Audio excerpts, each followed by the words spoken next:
right, let's hear it for the Iroquois High School band here. You guys sound great. Okay, well, has anybody been waiting for this day to happen? Yes. I would say so. And we will be hearing from quite a few of those folks. I want to recognize a few elected officials here before we start.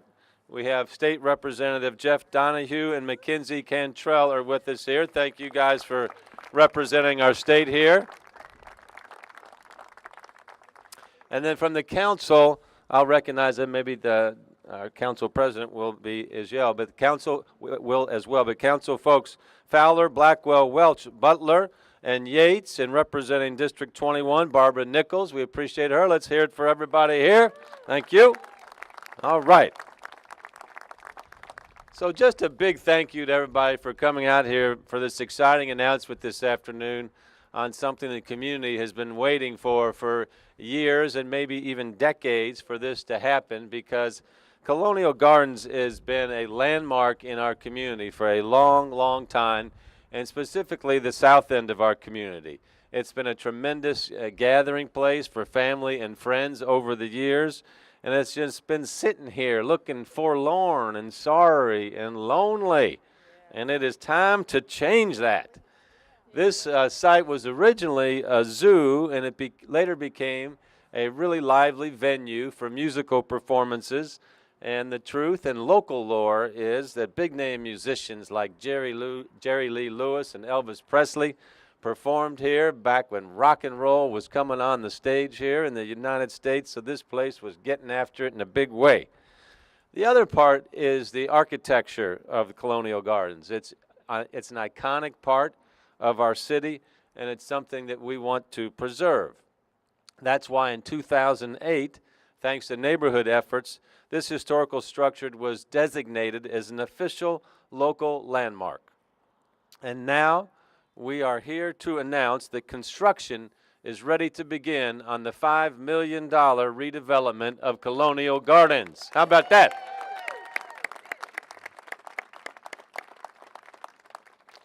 So what that means is that soon the people of our great city and visitors can come to visit the beautiful Olmsted Design Iroquois Park right across the street and enjoy a great meal and beverage here at the Colonial Gardens, just like they did in the early part of the 20th century. But it's going to be modernized a little bit in terms of the development that's going to take place here. We looked long and hard for a developer and some professionals that could really make this place one of the go-to destinations for our entire city. And we found them in Underhill Associates. They're well known throughout the community and the region for their fantastic work, and they are going to bring Colonial Gardens back to its original use as an entertainment venue with the addition of 4 new restaurants on the corners of the property and a common beer garden area for all to share in the enjoyment of this great site. And so you're seeing some of the renderings up here that this is going to look, and these guys are going to talk to us about this in a moment. You'll see construction activity start on this site in early 2018 and with an expected completion date of spring 2019. Once it's restored, Colonial Gardens will join our long list of historical structures that have been renewed and redeveloped, including Whiskey Row and the Edison Center, Genscape and Old Louisville, and many, many more beautiful parts of our city that you can see back restored and having new life. Giving new life to these historic structures helps give Louisville an authentic quality of place that we're very proud of. Our unique character contributes to the tremendous momentum that we've got going on in our city right now, especially with tourism. We had 24 million tourists visit Louisville last year, and there's a lot more coming this next year and the years after that.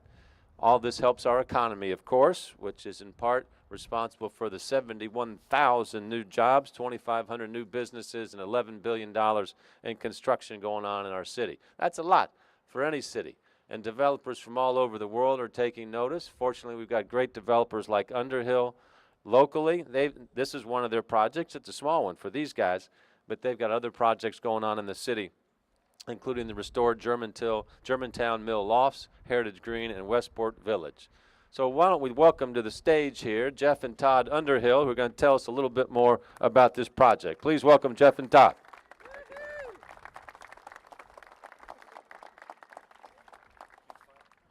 Thank you, Mayor. I'm Jeff Underhill, the prettier one of the two. But I want to thank all of you for being here. This is an exciting day for Underhill Associates. We're thrilled to be part of this project and partner with the city. This has been a long road, and I'm happy to say that all the talking, all the planning, the easy part now begins. And I say that in just a little bit, but the shovels and the hammers won't take nearly as long as all the planning to get to this day. But I want to say that we are so excited to be part of bringing this site back to its glory of as a meeting place, a place that the South End can be proud of. And we look forward to this being the location that people from throughout the community will celebrate important events in their lives, and this can again become a gateway to Iroquois Park and to the amphitheater. So let me just say that the expected construction time frame is approximately 14 months. And so I'm going to hand off to Leo Post and Post Construction to run that show. They're very capable, so we look forward to that. And I will just say that with this kind of showing on a blustery day here on this awful looking site, I can only imagine how much the South End will support a pretty finished product with food and drink flowing, so that the ribbon cutting ought to be even all the more exciting to be part of. So Todd's going to come up here and thank a couple key people in this.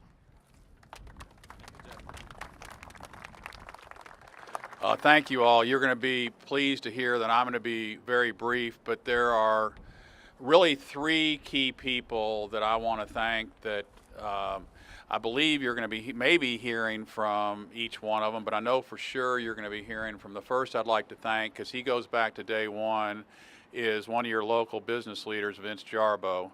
Without Vince, I don't think we would have ever advanced to this point, and he was a big glue for us to get going with a feasibility study and to help this all come together. So I think you're going to be hearing from Vince here in a minute, but I wanted to give a special thank you to Vince.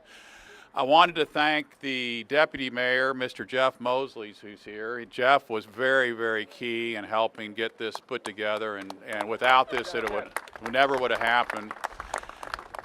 And then I really want to do a special thank you. You guys, you have some special Metro Council people, and you really have a group here that is unbelievable. I was very close to the former Metro Council president, Mr. Jim King, and he always told me, he says, Todd, if you need anything done, go talk to Marianne Butler. Well, I'll tell you, that's true. Go talk to Marianne Butler, and she was really, really key, and her whole constituency here in the South End has been terrific.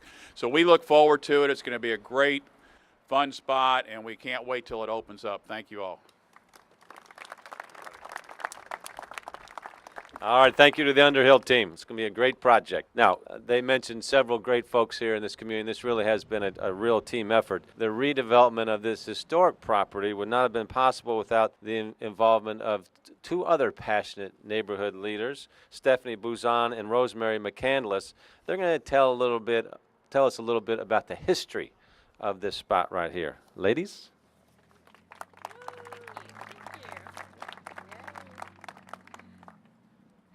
So Rosemary and I are going to run you through about 120 years of history of this property faster than the Kentucky Derby. So I'm going to start out and just say, at the time that the Sinnings built this structure, Republic Bank across the street was the turnaround for the 3rd Street trolley line.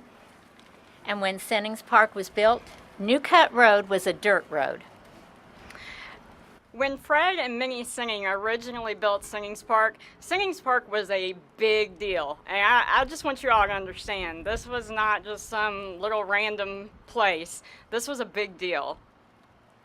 During its heyday, the Louisville Street Railway Company had to add trolley cars to its line to keep up with the demand of people traveling out to the New Cut Road trolley stop.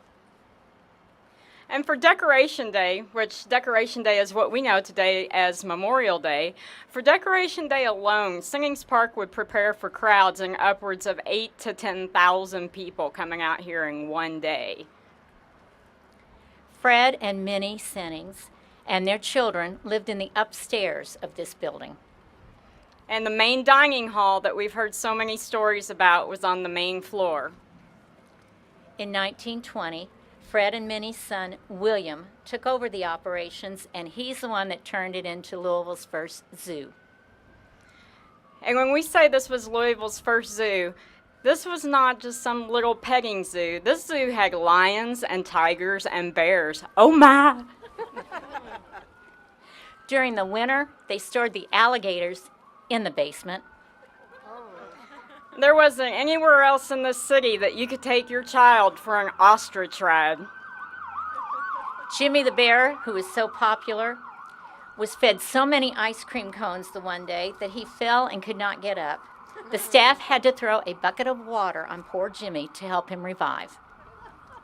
Then there was that one animal that escaped from the zoo, and nobody knew what it was. It was eventually found dead, laying up off a Manslick Road, and William Singing had said, "I've got a $50 reward for anybody that can identify this animal," and he never had any takers, and we still don't know what it was to this day. Neighbors who lived here on Kenwood Drive recalled laying on their sleeping porches at night and hearing the lions roar. There were 4 Kentucky governors that were nominated from political gatherings right here at Singings Park. In 1940, Sennings Park was sold to B.A. Watson for a mere $15,000.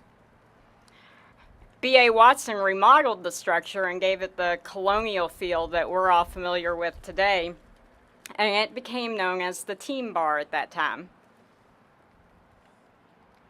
The Team Bar was the place to do the jitterbug, sailor hop, dirty boogie, and, of course, the bunny hop. In 1956, the structure became known as Carl's Bar. And in 1959, Curly Bryant began leasing the property, and he changed the name back to Colonial Gardens. The property remained under the operation of the Bryant family until it closed in June of 2003. Colonial Gardens offered a little bit of entertainment for everyone: pool, darts, karaoke, dancing, bands, and, of course, a little drinking. A capacity crowd of over 600 people came out to say goodbye on the night that Colonial Gardens closed. And I know that it's been said a couple times here today, but I just want to say it again, that when the Singings had the vision to come out and build in this spot, they saw the park and they saw their business operating hand in hand, and the two thrived off of each other.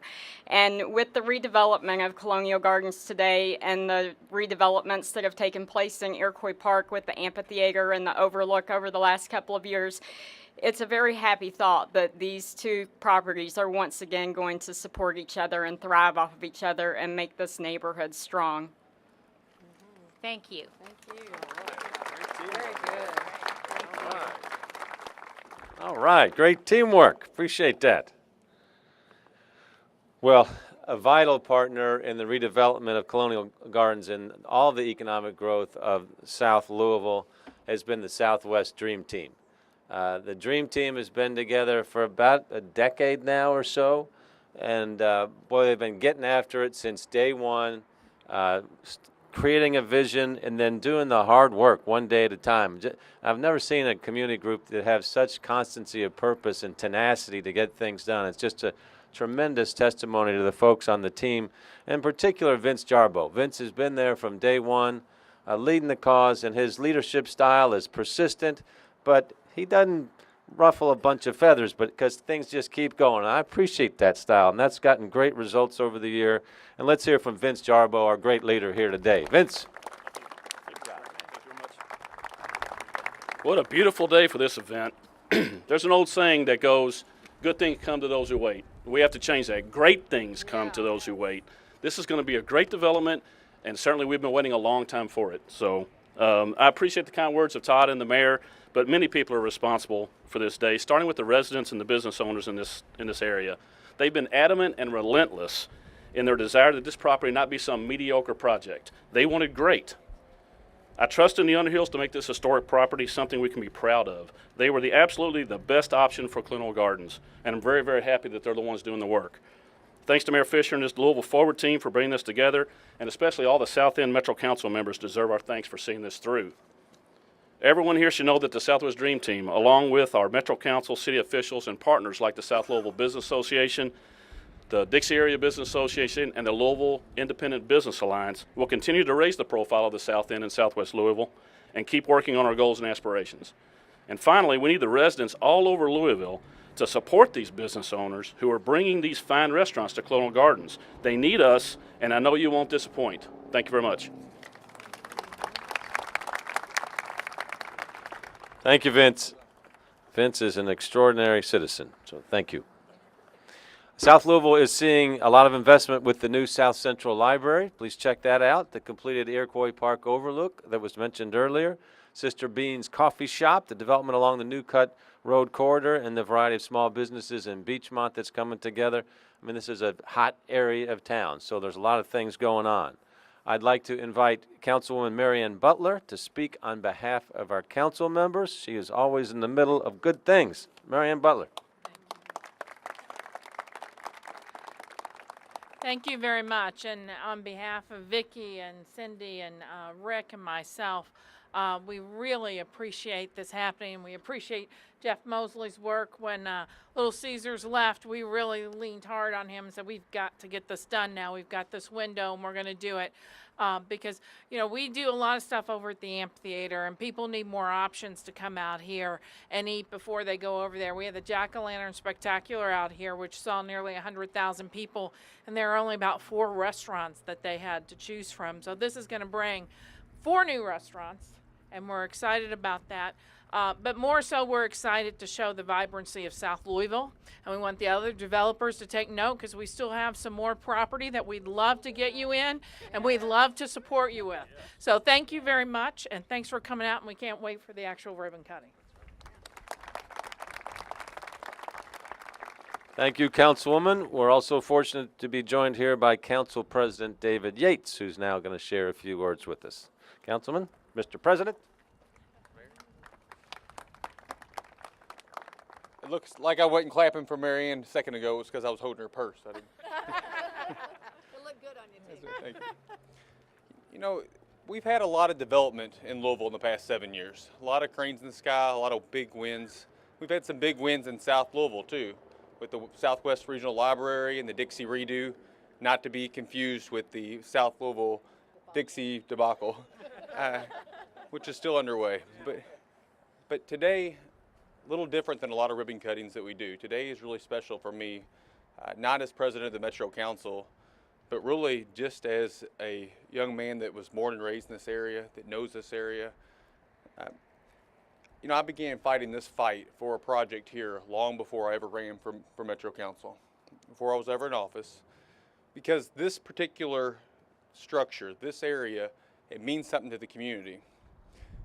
Me and my neighbors, the residents, and now really the whole community, they know the stories of Colonial Gardens, where it was once a place of pride.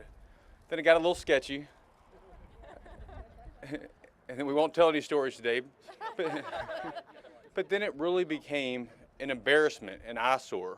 When I tell people directions how to get to my house, I would try to find ways to go around it, because it really was an area that really embodied how a lot of people felt in this area. You look at the majestic Iroquois Park across the street, and it amplifies what we can be.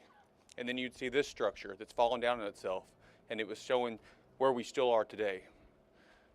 Well, I'll tell you, this decaying building behind me is changing really quickly, like our area. And it's been a long fight. There's a lot of bumps and bruises along the way, and I know that some of us butted heads and didn't always agree on how to get here, but I can tell you everybody up here completely agreed that this needed to be done.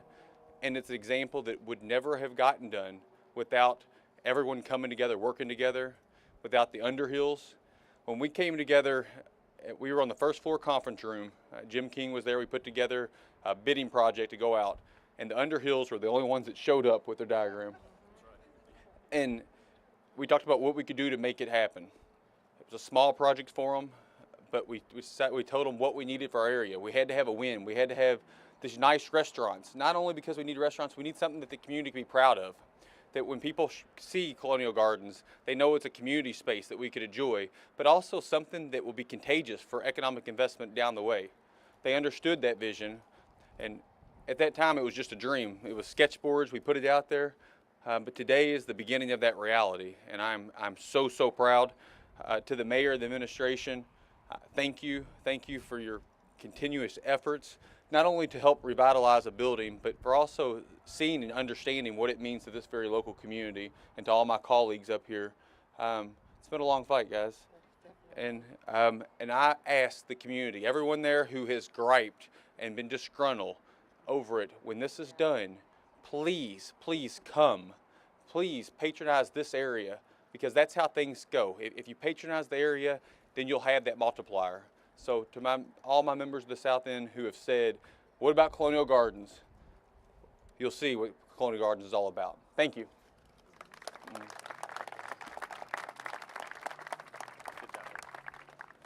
Okay, Todd, Underhill has one more comment to make. All right, guys, real quick, we'd be remiss without, I thank some individuals to thank. We've got a local company that I'd like to give a big shout out for. It happens to be our neighbor next door, which is none other than Republic Bank. There's two things a developer needs. A developer needs money, and they're helping supply that, and a development needs parking, and I want you all to give a big thanks to Republic Bank, because they've come through in a big way, and they're going to help us with parking when this thing is packed to the gills. So we actually have our local South End banker here, Leslie. Leslie Raber's helped us, and she's helping with the financing, and they, like I said, Republic stepped up in a big way with a parking agreement, so you all can give a big thanks to them.